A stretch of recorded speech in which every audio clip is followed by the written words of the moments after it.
Bill Cowher was on the Dan Patrick Show, and we were talking about this on Monday. Why would Mike Tomlin not name a starting quarterback after the preseason finale? Everybody else is doing it. If your friend jumps off a bridge, would you do it too? I don't know. Everyone else is doing it. You know the answer is Russ Wilson. Why didn't you announce it? Well, Bill Cowher has a theory. Because there's two different styles of quarterback. Why give someone a little extra time to prepare? I think you're preparing for Russell Wilson. There's you can see that he's going to stay in the pocket. He's not looking to run. He's looking to throw down the field. Justin Fields is an element in the running game. He's another guy that he's an option. So I think it's just doing it from a strategical standpoint. And obviously you're going down with Arthur Smith, his first game at Atlanta, where he just came from. And so I think Russell will be the starter, and I think it'll be a package of plays that you'll have for Justin Fields. And you see how that evolves through the course of the season. You buy that? Yeah, it makes a lot of sense. As soon as I heard that, it's the first time I've heard that, that made a lot of sense. From a coach's mentality, yes, you strategically and not showing your cards, that makes a whole heck of a lot of sense. But I think people understand that, and other teams are smart, that it's going to be Russell Wilson. So, and you're going to prepare for packages of Justin Fields, but that does make some sense. It would make more sense to me. It does make sense. Mm-hmm. It would make more sense to me if it's week 3 and both guys played in week 2, mm-hmm. and this would fit more in college because you don't really see a lot of this in the NFL.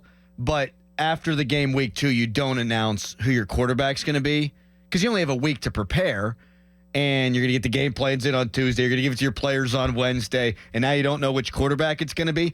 But you've got, from the end of that final preseason game, all the way up to September 8th now, which we're talking about, 11 days? Where you've got time to prepare for both guys. And you have time to prepare for both quarterbacks. And I think you were probably, like you said, going to prepare for both quarterbacks either way. That might be something that Mike Tomlin thinks about. You're always looking for a competitive advantage. And we see this in college all the time. It drives me nuts, but it is perfect for the pettiness of college football. Like last year, James Franklin wouldn't release a depth chart. Right. We see it all the time. No depth charts, things like that. Because, we want to keep them guessing who's playing where. Even Pat Narduzzi with the or at quarterback. You want to keep them guessing. You want that little extra edge. So I do understand it. I know that Justin Fields and Russell Wilson are different players too, and the offense would be different with each guy. But how much different could it really be? Like, you still got your offense. Like, you might do some more read option stuff with Justin Fields. How much would it really change between the quarterbacks, do you think? You would just have to prepare more for the run. Just an extra guy to account for. Extra guy to account for. But you're already going to do that if you do see him in the game. But if he's in the game the whole entire time and he's the starting guy, like, your game plans and your thought process, your base defense will be different than what it would be against Russ. So it would change a lot. Doing a package and seeing him run on the field or seeing some signals where he's going to go into the game, and then you kind of replicate that with your defense. All right, we're sending in this package, the Fields package, to stop him on defense, is different than our whole game plan is surrounded around Justin Fields, and he could throw. It's not like he's like just a runner back there, a wildcat quarterback, like he could throw. Like, that would change a lot. It would. I don't want to see a package for Justin Fields. I don't want to flirt with any quarterback controversy. I want Justin Fields to be in a position to succeed when he is the Steelers starting quarterback, if and when he ever becomes the Steelers starting quarterback. I want the line to have gelled. I want him to land in a place where it's never easy, but it's easier to play quarterback. And I don't want there to be, when I play my first home game in Acrisure Stadium, boos raining down on Russell Wilson. And I think you invite that with Justin Fields. However, if they're going to do that, against my judgment, I'd like to see sometimes both quarterbacks on the field at the same time, if they're going to do it. Again, I wouldn't do it. But if you are going to do it, get as cutesy and weird with it as possible. Yeah. Like, why not have Justin Fields in motion? Why not have Justin Fields in the backfield? You can be creative. I'm not talking about 5, 6, 7, 8 plays a game once or twice. Give them something to think about. Yeah. Why not? Mm-hmm. If you're going to do it, that makes some sense to me. Yes. Because, 3rd and 1, 4th and 1, red zone, those seem to be the situations that people are calling for it in.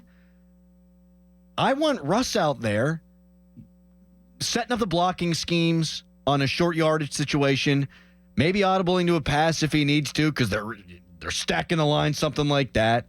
In the red zone, Russ was very good last year, 20 touchdowns, 1 interception.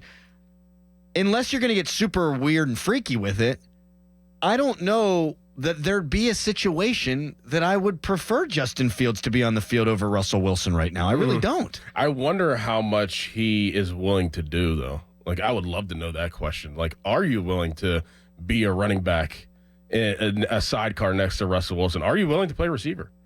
Like, I don't know. He might be like, yeah. Yeah, like, for a player too. Yeah, let me get in there. Let me get a part of the mix. I don't know, or because there's quarterbacks who are like, I'm just a quarterback. Like, like even Lamar Jackson did that when he was coming out of college. Like, I am not running at 40 because I know you're thinking about moving me into receiver. I am a quarterback. I don't know how Justin Fields thinks at this point in his career.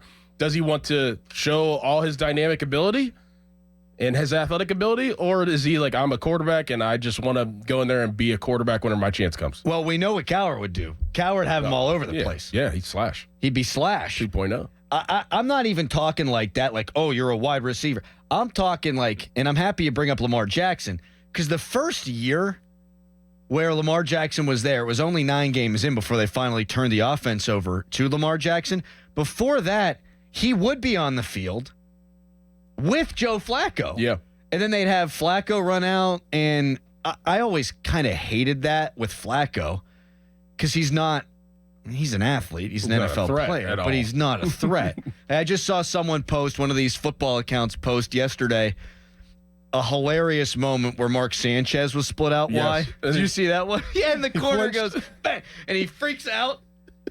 I think the Jets are up 16 points or something like that. You're just putting something on film, and Mark Sanchez about pooped his pants. Russ, I think if you had both guys, and we're just having fun with this, if Russ is your quarterback, but you also have Justin Fields on the field in the huddle, now the defense is going, all right, what in the sweet hell's going on? What's going on? And if Justin Fields splits out wide, you're really thinking he's much more than just a decoy. But he could be a decoy, right? Because you're thinking, all right, you're playing full speed. Like you have to. You're not just kind of glancing over like, okay, like I'm gonna just move in a little bit and just let him, just be out there by himself. Like I'm thinking I'm going to cover him. Yeah, he could run. He could run a stutter and go. Yep. Like, he's the best athlete on the field, so you have to account for that. And then if you do a little switch-em-a-doodle there and you got Justin Fields taking the snap and Russ Wilson has to run out wide, you still have to think about that. Mm-hmm. Like, what's Joe Flacco going to do? Nothing. If Joe Flacco motions into the backfield, you have a defensive lineman run with his ass. Right. But Russ, still a good athlete, not what he was, but still a good athlete. And Justin Fields, I'm saying I wouldn't do it, but if you are going to do it, you might as well trick it out, man, and make it as goofy as possible. And I honestly think that they will. I think that, why not? I really do think that they will explore that and go down that route and let him do some different things. And, I said that even like last week, 3rd and 1, I was on that kind of, but now it's like, Cordell, you have so many guys that can do so many different things, and then you don't have a receiver room that you feel comfortable about. And I'm putting words in their mouth, but I'm sure that they feel the same way. We have what we have. We got to utilize everything. I mean, that's what I would do if I was Arthur Smith. I'm like, look. Okay, I got all these guys that can do different things. There's only 11 positions. We're going to use these guys and the athletes to their best ability, and I'm going to get really creative and have some damn fun with them. I'm with you. Because, think about this, man. Like the last 2 years, the offense has been putrid. Worst in the NFL, or at least among the worst in the NFL. This year, I'm expecting, hopefully, an offense that's flirting with average. But can you throw Justin Fields out there for a couple of snaps? Again, I wouldn't do it. But can you throw Justin Fields out there for a couple of snaps and steal a first down here and there? Because the defense that is prepared for a traditional offense and is cramming just to learn what's going on. And you're trying to think about, if you're Atlanta, you're looking at tape from last year. Yes. You're looking at tape from 2020. And then you're looking at Steelers tape from last year because you're trying to get with the personnel. You're already thinking about all that, and now you throw this other wrinkle out there. Can you buy a first down or two? So, yeah, there is some value there. I wouldn't do it. You risk injury to Justin Fields too, but I can see the merit. And when a guy like Bill Cowher, when a guy like you say you could see it, then I think I have to take it seriously.